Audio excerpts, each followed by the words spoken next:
Good morning. QandAcop here. I did get a great question on Quora. Reminds me of my days with the PD. Let's get into this and dissect it a little bit. Okay, so this is what was asked. Do two crimes cancel out? Let's say a woman hits a child for cussing and the kid's mom beats the woman. One woman sues the other for beating her and the other sues her back for hitting her kid.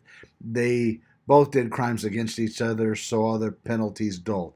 Well, in essence, no, they're not. However, this does remind me of a scenario when we had what was called a citizen's arrest involved. So, at least in California, I could arrest somebody if whatever crime they committed against me was a misdemeanor and not witnessed by any of the police officers. So usually this happened at fights. So we would show up at the scene and two people would have been duking it out before we got there. And then we got there, we started talking to both parties and find out that something similar to this happened, but where you're talking about woman and child, we're talking about felony that exists if there's some kind of a mark.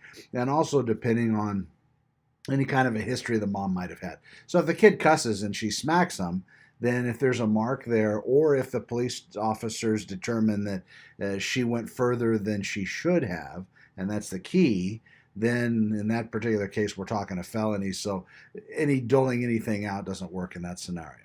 But with mutual combat, two people that just basically started fighting because of looks or whatever, bad words or making fun of somebody's waistline, that situation, a lot of times when we got there after the fact, basically one person would say, well, I want him arrested. The other person would say, well, yeah, I want him arrested.